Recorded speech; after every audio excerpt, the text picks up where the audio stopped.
Welcome to the Progression Health podcast. I'm here with Registered Dietitian Dan Feldman. Dan, do you want to introduce yourself again for the third time to the listeners? I am Dan. I am a registered dietitian. I've got a master's degree, Master of Science in Human Nutrition, also a personal trainer and competitive powerlifter. Great. So I don't think we talked much about the personal training in the past. How does the personal training combine with the dietitian work you do with clients who, are working on their nutrition? Yeah, so I don't actually technically, I guess, utilize personal training certification so much, but I do, give my clients who do ask for it at least some general guidance in terms of workouts. I used to provide basic workout plans in the past, structured resistance training programs for clients in the past.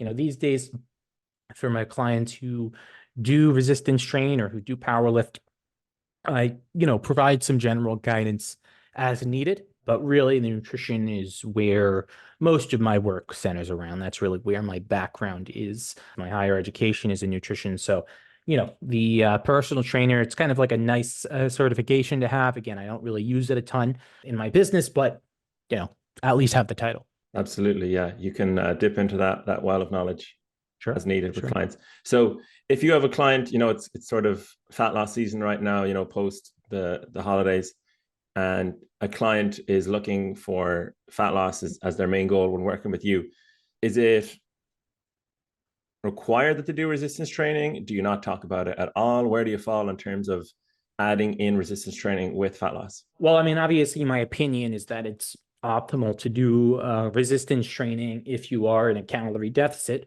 since as you probably well know, if you do diet, if you are eating in a calorie deficit and you're not doing any resistance training, some portion of the weight loss will be muscle. In fact, there was a study that came out not too long ago that indicated somewhere in the vicinity of, I want to say it was like 20-ish% of the weight lost in men would be muscle and a slightly smaller percentage in women. So, that's my opinion. However, I don't necessarily push it on clients. It really comes down to where the client is at in terms of kind of readiness to change. Certainly if a client is doing well, on the dietary side of things, and is losing weight, that's their goal. I may recommend doing some form of weight-bearing exercise, but at the same time, it's not something I necessarily force on people, and if the client shows no interest in doing it whatsoever, it might not be the first thing that I recommend. So while I think it's absolutely fantastic to include in a fat loss program, including some of that resistance training, whether I recommend it to a client kind of has to do with their readiness for change, what their goals are. So again, the extent to which I recommend it would probably depend on the client. Of course. Yeah. Yeah. Individualize it to the client. So if a client's goal is fat loss and they want to, improve their body image and improve their aesthetics, they want, to have more definition, they want some semblance of some definition in their abs, glutes or arms, what have you. In that situation, then would you say that it's essential to resistance train? It would be strongly advised, if someone did want to have the people often use the word toned, for that kind of physique that they want. I would strongly advise for someone who wants that look to eat in a calorie deficit if they, aren't already sufficiently lean, as well as, doing some weight bearing exercise, compound movements, just to make sure they have that base level of musculature to have that physique. So it would generally be strongly encouraged. But again, whether I actually set it as a goal for someone, it's going to depend on that individual and kind of where they're at. Yeah, totally. So, with my own work, a lot of people want to do exercise more, lift weights to look better, to lose body fat, to build muscle.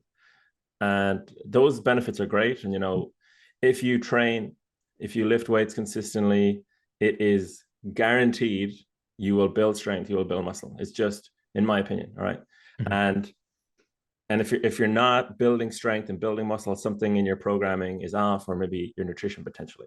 So my focus is not on the physique goals with clients, but it's on the sort of internal change that comes with resistance training and, seeing yourself, show up consistently and improving other areas of your health and improving your mental health, and just kind of feeling more confident in the body you're in, Do you think that it is safe to say that if someone trains consistently over the long term, they will build muscle anyway, and it will make their nutrition easier to manage anyway, without that being their primary focus when they start? So whether resistance training will in and of itself result in kind of positive changes in, their, nutrition and body composition, kind of, that's what you're asking?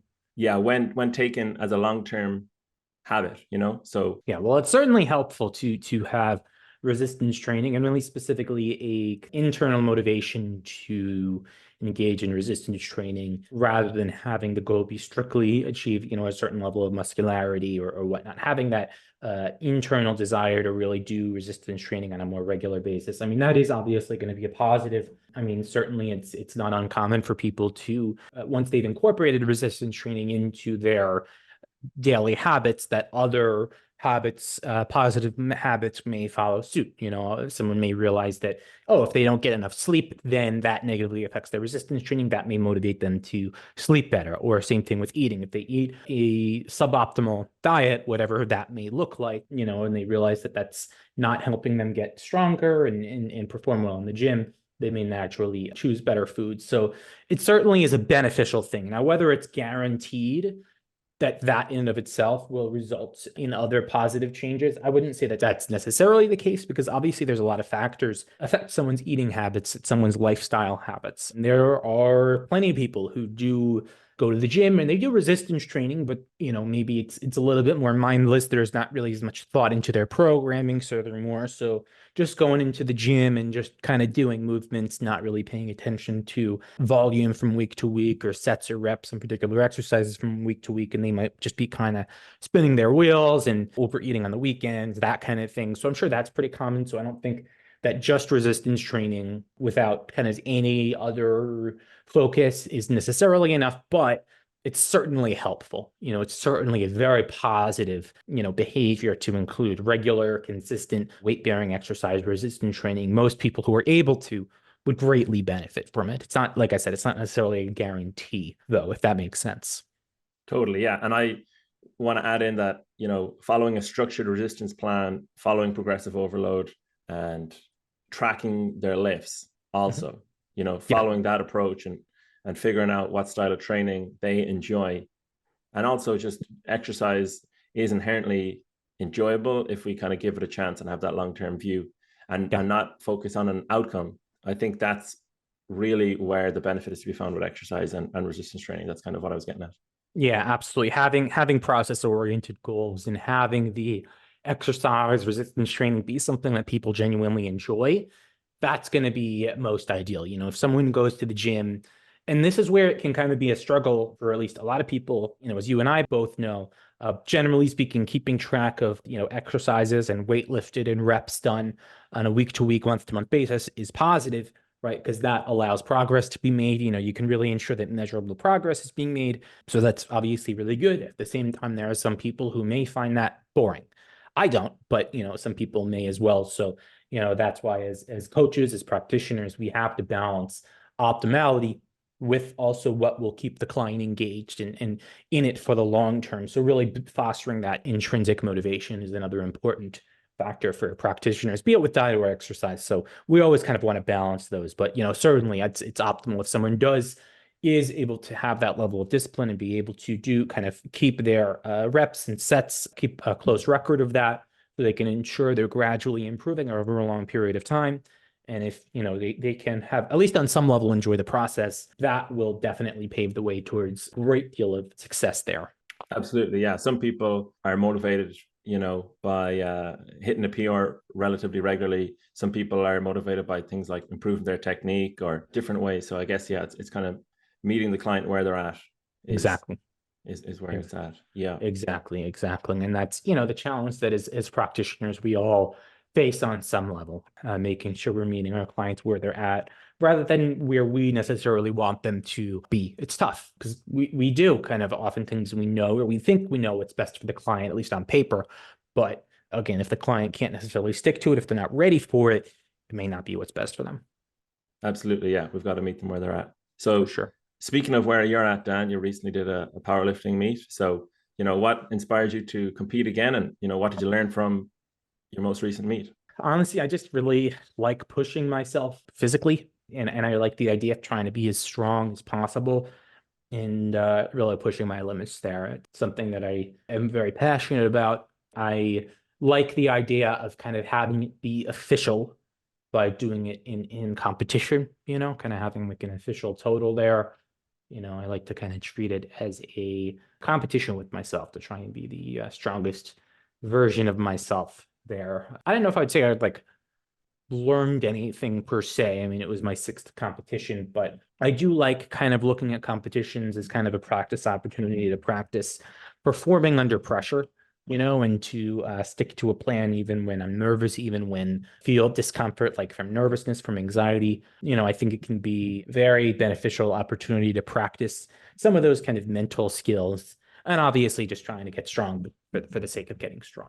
Yeah, you like a challenge like Yeah. myself. So yeah, I did a race myself on Sunday, and what I tell myself is not so much the outcome is what I'm striving for, but more so the feeling of like kind of freedom and just leaving it all out there. It's like this indescribable but very tangible feeling in the moment of trying like 100% at something and just knowing that you tried your best.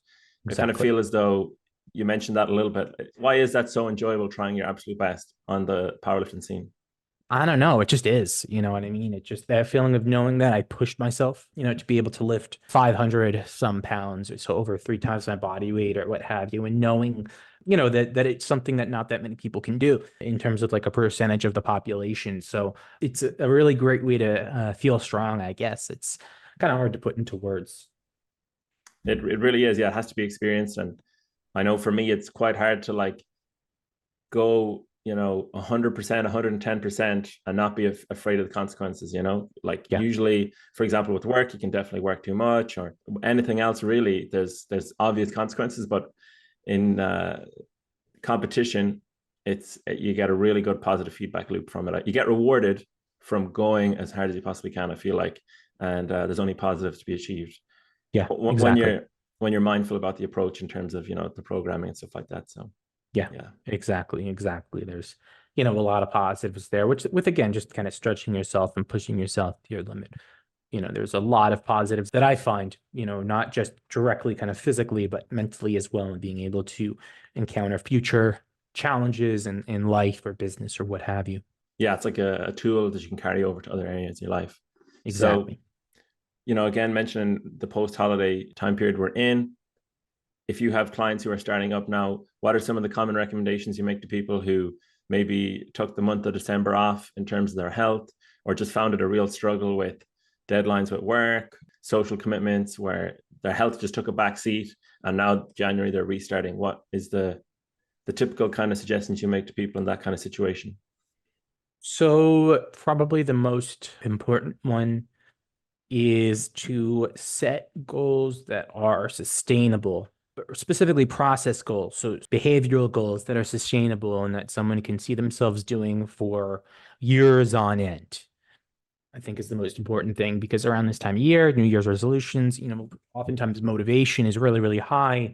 And people may set ambitious goals, especially ambitious outcome goals, like losing, 30 pounds in 4 weeks or, whatever it is, or even ambitious like behavioral goals, like going to the gym every day, 2 hours a day. I don't know, but have you, and then they burn out and then they just kind of say, screw it. And then that's kind of it. Whereas if clients more so make more modest behavioral goals they can really see themselves sticking to for a long period of time and they're patient with themselves, those behavioral goals, those process goals can become habits, and that's really what we want. Someone developing good long-term habits that'll make it easier for them to lose weight because it'll be easier for them to do the behaviors that lead to weight management since they'll have become habits. And once something is a habit, it's easier to continue to do, and they'll be sticking with it for a long period of time. And as we know, long-term weight management, it requires really sustainable behavior change. So that's really what I recommend. It's nothing too fancy, nothing too crazy, nothing that I'm sure you haven't heard before, but oftentimes it's kind of the simple advice that's most important. So, making realistic, sustainable behavior change and I try to really foster someone's internal, intrinsic motivation, and bring out their reasons for why certain goals are important for them and working from there. So if someone is not familiar with intrinsic motivation or examples of how they can tap into that, do you have any kind of client examples where someone who's unaware of the intrinsic motivation could become aware of this? So when I say intrinsic motivation, I mean basically someone where their motivation comes from within themselves rather than externally. Like an external motivation might be, trying to lose 30 pounds by March 1st for a wedding, or something like that. Or external motivation might be if someone's doctor tells them that they need to, lose weight or else they risk diabetes complications. Just factors outside of themselves that are motivating them to make, changes. And it's not that external motivation is a bad thing, but oftentimes it's not enough. And especially when that external factor is no longer there, like that person isn't seeing that doctor or the date of the wedding has already passed, someone may not be left with as much external motivating factors, whereas an internal motivating factor is the motivation lies within themselves. Like if someone really understands that going on walks in the morning, it energizes them for the day and they actually feel better each day. And that's what motivates them. That's an internal motivation. In client sessions, really drawing out those, evoking those internal motivations that people have is really important for people to tap into those, because really focusing on those intrinsic motivational factors will be really important for fostering long-term behavior change. So is it fair to say that internal motivation is far less limited than external motivation?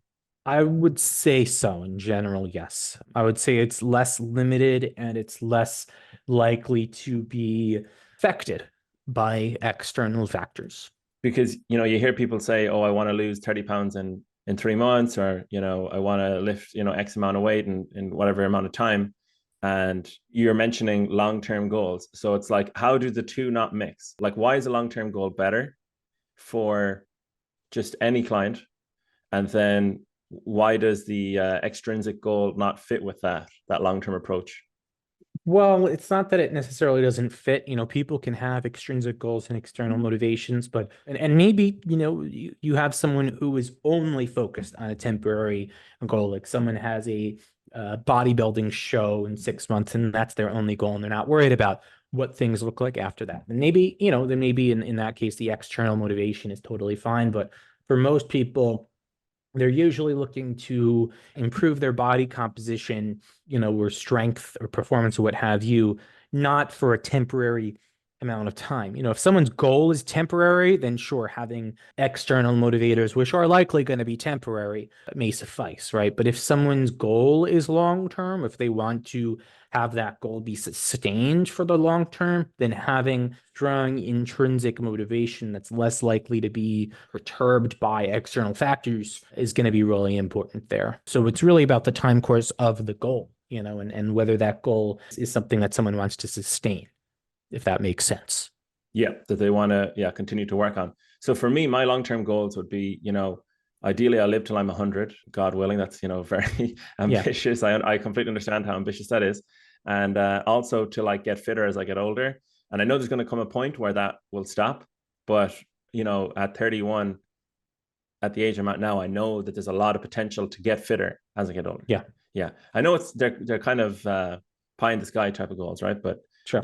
What are some examples of long-term goals that people can realistically kind of aim for, or that maybe you even have yourself? In general, having a goal of kind of like you said, maintaining or improving their level of fitness, as they get older, I think can be a really good one, because obviously that's very long term and that's going to keep you motivated for the long term. Trying to stay mobile, to be able to play with your grandkids, a really good one there. For a parent, maybe having it as a long-term goal of modeling healthy and balanced eating, for their kids as they grow, can be a really good long-term goal, because that's something it's not really going to stop, you know what I mean? I guess until I guess the kids are moved out, but that's something that's going to be kind of continually there, that intrinsic motivation to achieve that.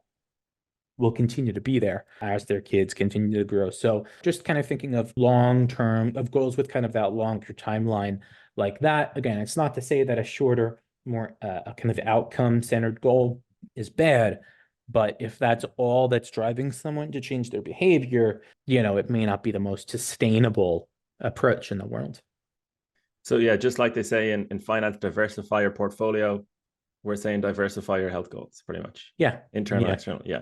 Bringing it back to improving health, but not just, your body weight. What are ways that someone could improve their health without simply just losing weight? Like, do you have client examples where they've been able to markedly or, measurably improve health markers without, focusing on the scale weight? Yeah, absolutely. So, I mean, in general, if someone's currently sedentary, then exercising will improve. I mean, we have data to indicate that going from sedentary to active will or can improve various cardiometabolic markers. So that's, your blood pressure, blood lipids, blood sugar, that kind of thing, even if weight change doesn't take place, especially improving cardiovascular fitness. Someone sedentary, they can do that through resistance training or cardio, just any kind of movement. If someone is sedentary, improving their cardiovascular fitness, which is kind of another way of saying improving their heart health, is going to have tremendous health benefits and help someone live longer, since one of the biggest killers, if not the biggest, of Americans is like heart disease. So really anything that improves cardiovascular fitness, like I said, exercise of any kind, I think is really, really good there. Very, very obvious one is eating more fruits and vegetables. I mean, that will have health benefits irrespective of someone's body. People who do eat the most fruits and vegetables tend to have the lowest rates of cancer and other, related diseases and mortality, which I don't think is necessarily just due to weight alone. If I remember correctly, I think even if you control for BMI, eating a diet with more fruits and vegetables will still have some benefits. Obviously with the fiber, that's going to have some benefits specifically in terms of improving blood lipids. So a lot of basic things like that, exercising more, eating more fruits and vegetables, that is going to improve someone's health, even if they're not necessarily losing weight. Kind of looking at, like I said, those cardiometabolic risk factors, blood pressure, blood sugar, and A1C, blood lipids, LDL, HDL, triglycerides. You could also look at waist circumference. I mean, that's going to be somewhat correlated with weight, but that may be a bit more predictive of diverse health outcomes than just weight alone. So those are some things also look at as well. And I'll also mention, almost forgot, as you probably well know, someone is not currently resistance training and they start resistance training, that will likely improve mortality, especially because, as people get older, their risk of falls and subsequent bone fractures increases. So building some lean mass, doing some weight-bearing exercise can help with that. So again, it's sort of a lot of the stuff that we already know, kind of like stuff that we know that's good for us: exercising regularly, resistance training, eating a lot of fruits and vegetables. But that stuff can really improve your health, again, independent of body weight. Yeah, it's almost like, what health benefits would your doctor notice as opposed to like the person on the street, Yeah.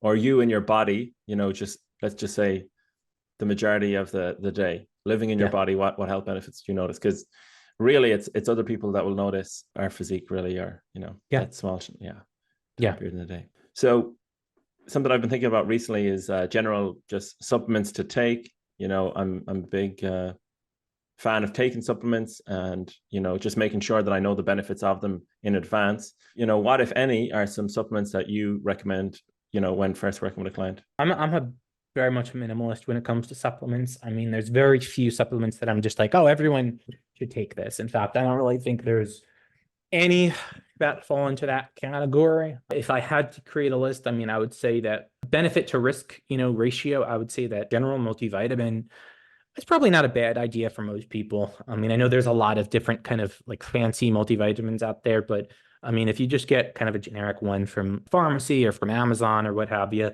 and have it with food, I don't really see any harm in that for the most part. I guess unless someone is on specific medications like a blood clotting, medication like warfarin, where it can interact with vitamin K. But that aside, I don't see any harm in having like a general multivitamin for people who live in areas where they don't get much sunlight. If they go to their doctor and their vitamin D levels are low, then perhaps supplementing with a vitamin D supplement may be worth considering there. But again, I don't think that that's really going to do a whole lot unless someone has a deficiency or at least an insufficiency there. An omega-3 supplement like a fish oil, if someone isn't eating a lot of fatty fish, a lot of people tend to have pretty low intakes of omega-3 fatty acids. It's just, a type of fat that's found largely in fatty fish. A little bit of it's in flaxseed, walnuts, that kind of thing. Has anti-inflammatory properties. There's some research looking at the omega-3 to omega-6 ratio. We get a lot of omega-6 fats in our diet, not that much omega-3s. Towards that end, maybe having a fish oil supplement could be of benefit. Besides that, not a whole lot on a very general basis. I think there are specific instances in which specific supplements may be beneficial to some people. For that, I would highly recommend people check out examine.com. I'm sure you're familiar with them. I used to work for them, actually. They're a really good resource if you have kind of specific supplements, specific vitamins or minerals or other supplementary ingredients that you want to look up and see if it's beneficial for you. But again, the supplement industry is not well regulated, if it's even really regulated at all. So there's a lot of claims made on a lot of supplement labels that tend to be misleading at best. So in terms of resistance training, creatine monohydrate is actually one of the few supplements related to muscle building that's actually well studied and shown to have some pretty decent benefits. So taking 5 grams of that per day is not a bad idea. And if you want to have like a pre-workout, especially if you're working out in the morning, maybe having caffeine before your pre-workout. There's a few other things that may slightly improve workout performance ever so slightly. But besides that short list, again, there's none that I would really recommend to just kind of like a general supplement for everyone. It would more so kind of come down to the individual. Nice. So we got a multivitamin, a fish oil, maybe creatine if you're resistance training, and then are you not counting protein as a supplement, or are you just leaving it out because I tend to think of protein powders as food, but if you want to include that, then, a protein powder, which again is especially if someone either for older individuals who may have, who may benefit from more protein, who may not have as large of an appetite. Obviously, protein supplements for them can be really, really good. Obviously, for athletes, strength athletes especially, where higher protein intake, as high as maybe 1.6 to 2.2 grams per kilo body weight, 0.7 to 1 gram per pound. Obviously, a protein supplement, a protein powder will be immensely beneficial for those individuals. I'll also say with that protein recommendation, if someone's significantly overweight, they should not use their current body weight for protein recommendations. They'll end up eating way too much protein. If someone's 5'10", 350 pounds, has a lot of weight to lose, they should not be, or they would not benefit from having 350 grams of protein. I might go with like your height in centimeters or something like as kind of like a ballpark, but protein supplement can certainly have utility. Again, I tend to think of that almost as food, but sure, I'd throw that in there. you would say that if someone's resistance training already, supplementing with protein is almost like a given that they don't take it every day, but they have it on hand? If someone is resistance training and they're not already eating a high protein diet, or they're not already eating 0.7 grams per pound of body weight, 1.6 grams per kilo, or, again, if they're significantly overweight, maybe using their height in centimeters is kind of a ballpark there. If they're significantly below that and they're not already using a protein supplement, then I think it would have quite a bit of utility there. Great. So then for more athletic populations, slightly more active than general population, maybe just kind of the category of ourselves, is there any supplements that you would consider or start recommending for this type of population? Like I said, prior to workouts, you're not working out like in the evening, late afternoon, where it could affect sleep, potentially caffeine before your workouts. Usually the ergogenic dose, the performance enhancing dose that's generally studied is 3 to 6 milligrams per kilogram of body weight. Again, if someone's significantly overweight, I might adjust that. Some other ingredients you'll see out there, such as L-citrulline, beta-alanine, betaine, which in certain contexts may have some utility. If I'm remembering correctly, beta-alanine may have some benefit if you're doing almost kind of like more muscle endurance work, kind of high rep work. Betaine, there's some research indicating it might be effective, but just as kind of like an overall, really the staples, the creatine monohydrate, maybe having caffeine before your workouts if you want a little bit of a performance boost, protein supplement. Those other ingredients, that are common, L-citrulline, betaine, beta-alanine, I would recommend someone going on Examine, honestly, and just kind of looking into those in a little bit more detail to see if that would have any benefit. But that's really, the short list. Again, I mean, I think the impact of supplements on health and performance, I'm not saying there's no impact, but I think it's not of paramount importance as eating a relatively nutritious diet. You know what I mean? And getting enough sleep, training regularly, and with intention. Yeah, absolutely. Yeah, if you're sleeping enough, if you're getting sufficient exercise, following an exercise plan, Mhm. and eating your fruits, vegetables, and getting sufficient protein and fats, then it's almost like the majority of supplements won't do anything in that case. What would you Yeah. be thinking on that one?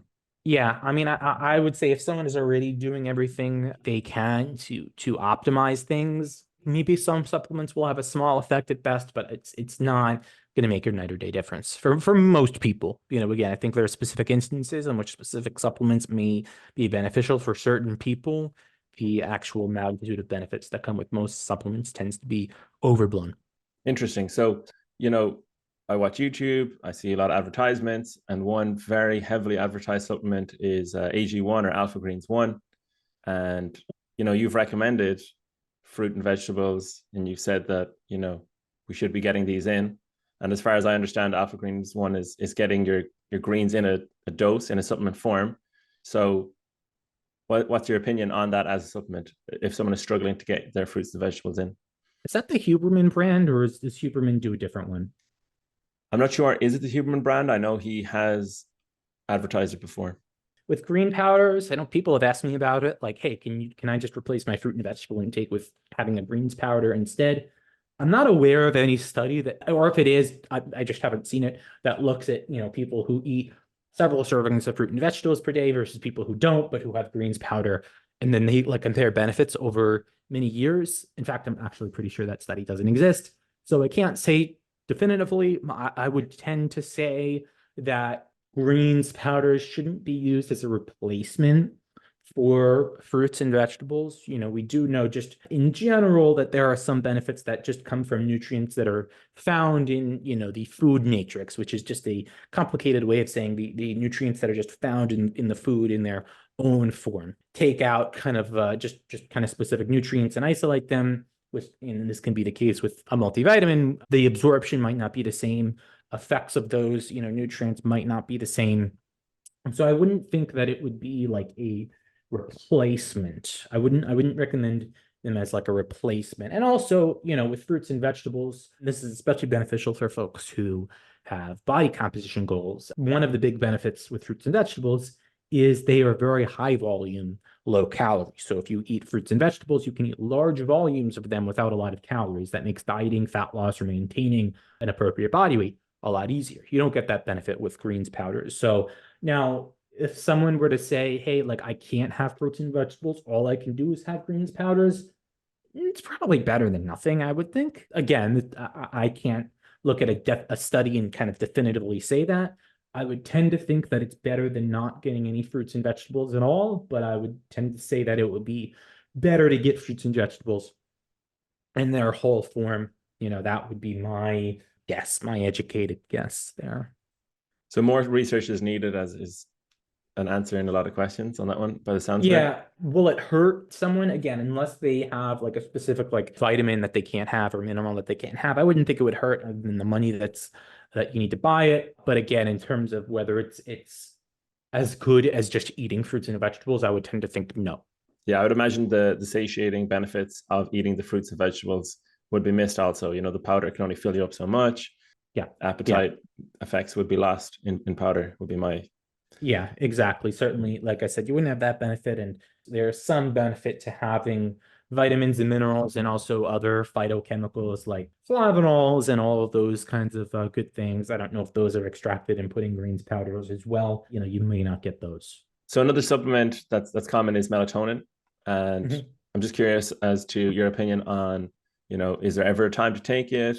Is there, a toxic dose? Do you advise against it? What's your opinion on melatonin? So I do think it can be helpful if someone is like jet lagged or they're doing kind of shift work or their body's internal clock is, kind of messed up, or if you switch time zones, what have you, it may have some benefit there. Getting your body to kind of regulate sleep again is part of kind of our circadian rhythms. And let me preface this with saying I'm not like an expert on melatonin. I'm not an expert on sleep. My understanding, based on kind of when we normally go to sleep, we start to naturally produce melatonin around that time. Not sure in terms of drawbacks with melatonin. I don't think it affects people's natural ability to create melatonin. Yeah, I'm not 100% sure. I'll be honest. Like I said, I think it can have utility for people who, like I said, have shift work or have kind of irregular schedules. I'm not 100% sure beyond that. Like I said, Examine has got a good amount of information on it. Yeah, that's kind of what I would say. Again, I don't want to kind of speak on something that I'm not super familiar with, but again, it can have that utility if, you're switching time zones or what have you. Absolutely, yeah. If I was to hazard a guess, I would say that you could potentially build a tolerance. That might be, but I wouldn't use that as advice. I would have to double check that. Yeah, I would think that's the case, although a little bit that I've seen, that's not necessarily the case, but I'm not 100% sure, whether any kind of tolerance can be developed. Would depend on the individual. Absolutely, yeah, yeah. You would want to try and set up sleep environment and schedule where you wouldn't want a supplement in the first place. I think that would probably be the best way to go. Yeah, exactly. So, reducing screen time, short, like in the hours before bed, or having like an app on your computer or phone that reduces the blue light coming from screens, having a relaxation routine before bed. That's kind of where you'd want to prioritize is sleep hygiene. Yeah. And speaking of sleep hygiene, you had a post talking about Andrew Huberman's advice on blue light before bed. I think you had an interesting opinion on that. So should people be cautious around blue light before bed, or what's your opinion on it? And I think if I remember the post that you're saying, like it's generally good to avoid light from screens before bed. I don't know exactly kind of how many hours, but in general that is good. Limit screens before bed, have a limit kind of blue light. So using like an app, like I use an app called Flux on my computer that takes out kind of the blue light so my screen kind of looks orange. I think what I posted on Instagram that you may be referring to is that Andrew Huberman just kind of like his reasoning for it was just something that like didn't make any sense and was like just referencing, like he was just kind of making things up. I was kind of calling that out, for someone who has millions of followers to just kind of be making things up. Seems like a pretty, kind of a bit of a red flag to me there. And again, I'm not trying to attack him. I'm sure he's a nice guy, but some of the things he says, I mean, in general, limiting exposure to blue screens before bed, that's a good, sleep hygiene thing to do. But some of the just kind of things he says in general, just the claim that he had actually made in that particular post about kind of the reasoning behind it didn't make a whole lot of sense. Yeah, his argument wasn't substantiated, which, you want to have good logic behind why you're making any behavior change, especially with your health.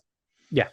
A question that's always asked with clients is like, how much protein should I eat? But I feel like what I originally thought was 1.6 to 2.2 grams per pound of body weight, or per kg, I think. And then 1 gram per pound. I feel like that's been kind of debated. The general recommendations have been debated. Oh, we already get enough. We need far less than what we think. And the conspiracist in me is like, well, there's a supplement industry. Capitalism is strong in America. Maybe, this whole we need protein thing is overhyped. Maybe we actually don't need a whole lot. Maybe 0.8 to 1.3 grams is the recommendation. That's just, when I haven't been socializing enough, I come up with crazy ideas like that. But what's your opinion on the recommendations for people who resistance train specifically, not the general population who don't? The recommendation for 1.6 to 2.2 grams per kilogram of body weight, that comes from a meta-analysis from Morton and colleagues from 2018, looking at resistance training induced gains in muscle mass and strength in healthy adults. Basically, we're looking at kind of like a breakpoint analysis to basically look at kind of at what level is kind of the maximum gains, where do people have the maximum gains in fat-free mass. And they found, if I'm remembering correctly, it was at 1.6, just above 1.6 grams per kilogram, and the confidence interval around that. So kind of like we're 95% sure it's within this range. The higher end of that was at about 2.2 grams per kilogram. So that is where that range comes from. That is a pretty evidence-based take. That being said, that doesn't mean if you get 1.5 grams per kilogram that you're not going to make any gains. These are very broad kind of general recommendations. Obviously it's going to vary from person to person. I also think that it's not that protein intake isn't important for making gains, but it's just not as it's not as big of a part of the equation as a lot of people may suggest. I think the programming and the intensity at which you train and volume that you're doing and your attention to detail in your training program is going to be far more important, and making sure you have enough calories to build lean mass.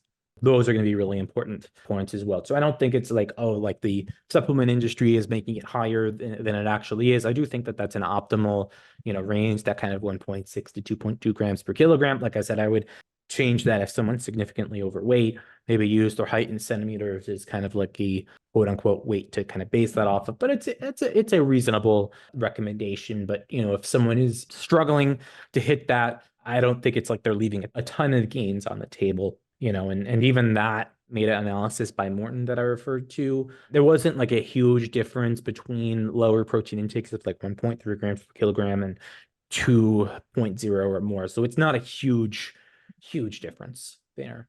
So yeah, I think, and also another thing to consider is that with higher protein intakes, at least for folks who are trying to lose fat and improve body composition, higher protein intakes can improve feelings of satiety, from food. So there's that benefit as well. That's kind of what I would say. Certainly it's a good goal to shoot for, but if someone's getting 1.4, 1.5 grams per kilogram body weight, I wouldn't sweat it too much. So it's almost the wrong question to ask how much protein I should get in. And it's kind of like the focus should be on training, programming, consistency of the training over the long term first before the protein. Is that a better reframe? Yes, because the training is really the stimulus that is telling the muscles to grow and telling your muscles to get bigger and stronger, essentially. That's really the stimulus there. That's most important. The nutrition, so adequate calorie and protein intake, facilitates that, but it's really the training that is the most potent stimulus there. So that's really where, for someone who wants to get as big and strong as possible, obviously eating enough protein is important, but you can't force feed gains. You really need to make sure that the training program is designed appropriately. So there's a sliver of truth in the saying, train insane or remain the same. Train insane or remain the same. There is truth to that. Obviously, there's a kind of a sweet spot where, training with too much intensity too often to a point that you can't recover from, that's a problem. So you'd want to do enough volume with enough intensity that you can trigger the response to grow and to get stronger, but it has to be something that you can recover from.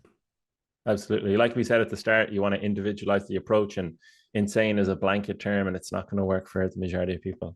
So exactly. Something that has really popped up a lot, we talked about it last year, and just right through, it's like if you had a graph for how much I hear weight loss medication being mentioned, the graph is just going up and up and up. It's, it's really becoming popular.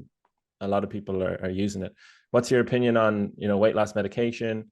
And do you think that, I guess, where's the kind of upper limit for someone who should consider it? Because, I know that if I was anyway eligible for it and I had the means, I would be like, of course I want to do it. But then I think also something that is hard to know right now at this point and will be very interesting over the coming years is the long-term side effects of this weight loss medication. So yeah, what are your thoughts on it, and how common is it, and who's it for? Yeah, so the medications right now, they are generally GLP-1 agonists, and some of them also have GIP agonism. So these medications mimic a hormone called GLP-1 in the body. It affects satiety, the rate at which food leaves the stomach. So people who take these medications, they have those effects that the GLP-1 hormone, and again, with like Mounjaro, also GIP, which is another hormone, it kind of mimics those effects. So people will feel more full, they'll be a lot more satiated. They'll end up eating less. Food will stay, like I said, gastric emptying will slow down. So food will stay in their stomach longer. So there'll be more time generally between meals. It also does some stuff in the brain to where people who are on these medications, they just tend to have less food noise, less kind of food focus tends to be pretty common. So, originally these medications were designed for people with diabetes to help with blood sugar management. Now they have been approved, at least in the US, for people with obesity. You do need a prescription to get it. So you do have to go to like a doctor or an endocrinologist to get prescribed it.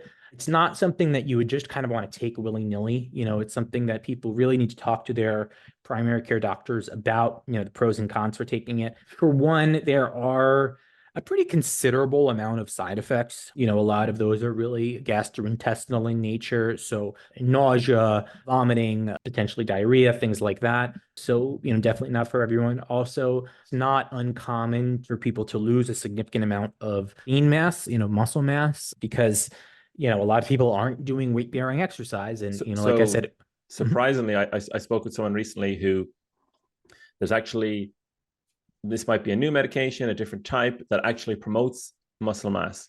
It also promotes fat loss, but holds on to muscle mass. Have you heard of this medication, or is it across the board muscle mass is lost? What's the medication? Yeah, that I did get the name because they're so technical. I went straight over my head. I'd have to know what that medication is, because to my knowledge, and again, this is just to my knowledge, the medications that are currently out there, like the GLP-1 and the GIP medications, literature that we have on those do tend to indicate that losing muscle mass, losing lean mass is not uncommon, particularly when people aren't already engaging in, weight-bearing exercise. So that's another thing for people who are taking these medications. It's a good idea to be doing some kind of weight-bearing exercise. I mean, I would venture to guess that that's largely just because of the significant reduction in calorie intake. Generally speaking, with the medications that are currently out there, the effects really only last while you're on the medication. So when someone goes off the medication, the effects go away. So again, that's kind of where the state of things is at. I'm sure as more literature comes out, as more versions of these medications come out, they're more readily available. We'll see a lot of changes, a lot more availability of them, but that's where we're at currently. So someone goes on a course of this weight loss medication, and then once they stop, the results reverse, or how does that work? Once they stop, what happens? Well, once they stop, their appetite will generally go back to normal. Their desire for food, because again, these medications largely work, well, they do work by reducing food intake, reducing either appetite kind of physically or, like I said, mentally. So those effects will go away. So then the drive to eat will come back as it was, when someone goes off of the medication. Interesting. So then who's eligible for this? What is the sort of the BMI, the weight, what are the conditions where someone can get a prescription? My understanding is that these medications are approved by the FDA for people with diabetes, and they, within the past couple of years have been approved for people with obesity as well. Now, whether that specifically means someone's BMI needs to be 30 and above or another BMI or above that, it's something I'd have to look up. I'm not 100% sure, but generally people with obesity and diabetes would be kind of in that category of people who are eligible. Interesting. So it's like more to be revealed on this one, and interesting times ahead, especially with the long-term data. Yeah, exactly. I mean, I think it's one of those things that things are going to evolve very rapidly. Do you think that it is, what is needed, and that it's going to help with worldwide obesity epidemic, or do you think something else, will take its place? What's your opinion on, kind of helping obesity on a worldwide scale? I do think that they will be helpful. I do think, I don't think it's going to be like a silver bullet, but I do think that it will be helpful, especially, as more research comes out, on these medications, when they are kind of the formulations are, kind of tinkered with as they're more readily available. There's more known about kind of the side effects and how to mitigate those side effects. I do think that they will be of benefit. Like I said, they're not necessarily a silver bullet. Certainly if someone's eating for like emotional reasons, I don't think that they'll necessarily help a ton with that. But, I think they'll definitely be of benefit. Got it. And then let's just say, for example, I, am obese and I have diabetes, type 2 diabetes, lifestyle factors have caused me to be diagnosed with diabetes. Would you And I'm asking you, should I take this medication? I'm qualified, I can get it, or should I focus on the exercise and nutrition first, or do a combination of both? What would your opinion in that situation be? So I would recommend you, if you were in that situation, I'd recommend you talk to your healthcare provider, endocrinologist, or general practitioner, both about, whether you are a good candidate, for these medications. As a dietitian, it's a little bit outside of my scope of practice. So I'd recommend, you do talk to your practitioner about that, but then also, regardless, start to incorporate, good, exercise and nutrition habits. And also I'd want to kind of know further, are you going to be on this medication? Are you okay with doing it for the rest of your life? Is it more so a temporary kind of thing? Obviously, encouraging resistance training, I think, will be very important as well. Yeah, exactly. Go to the actual specific health professionals. So Dan, two quick fire questions to wrap up. So how can we differentiate between hunger and cravings? Like, when is it, physical, actually, I really want to eat? And when is it more like emotional? It's like the candy's there, I'm feeling stressed. It's tough to really know for sure for a lot of people. They can kind of be intertwined. I mean, generally, physical hunger, you tend to kind of have that kind of empty, hollow feeling in your stomach, sometimes like a gurgling in your stomach, like you feel it's empty. As time goes on, it gets stronger rather than going away. Any kind of particular food may sound good, if it is true hunger. Whereas with cravings, more so for a specific food or a specific type of food, usually salty or sweet, it tends to fade if you wait, 10, 15 minutes or so. Oftentimes accompanies different emotions. And you may not have that kind of feeling in your stomach like gurgling or that empty feeling, that we generally associate with physical hunger. Got it. Yeah. So the physical sensations and the real need for any food at all are the key differentiators. That's very useful. All right, Dan. And then what's your opinion on self-weighing? I feel like this topic, I even tried to read research on it multiple times and it's inconclusive. So I've seen, success with, different people, but there's also side effects to it. So I guess what's kind of best practice for self-weighing, and, do you recommend it for some people, or, who do you not recommend it for? So I don't recommend it for people who have an eating disorder or have recently had or been diagnosed with an eating disorder or are struggling with disordered eating or body image. It can create increased feelings of obsessiveness with body weight or obsessiveness around food.